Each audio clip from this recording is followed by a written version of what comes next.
The Olms may be a brand new band, but you would think that the singer-songwriter duo have been collaborating for decades. Musician J.D. King and Pete Yorn mix their favorite influences from Britpop to bluegrass to classic folk and top it all off with a modern twist.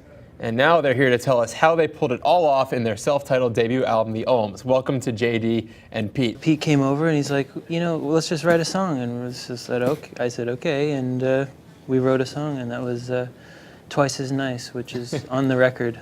And it's fitting that we wrote that title because it's twice as nice when we're together. Yeah, and Pete, by the time you guys had met, you'd had Morning for the Music After. You had become a pretty well-known name in music circles. So when you approached him via his girlfriend, was he kind of like, wow, I'm talking to Pete Yorn, or is he playing it pretty cool then as he does now? No, I don't think he was fazed by me.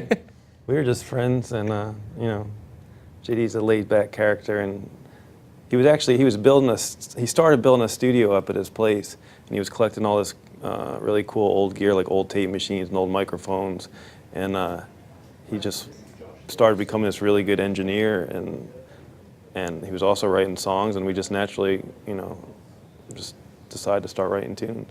It was really homespun. It was just, it was for fun. When we made the record, we weren't signed to any label. No one was asking for an Olms record or anything like that, but we were just enjoying the process of writing songs together. And so it started off with one, we got together like a week later, wrote another one, then another week later, wrote another one. And before we know it, we had like 12 songs or something like that. When you listen to the record, it's really just us almost having a musical conversation with one another. It's really, we weren't really trying to be the Beatles-esque or Beach Boys-esque or anything. It was just kind of, oh, well, this is funny, and this is fun, this is cool. Like like you think like writers, they try to be this, and they try to have personas.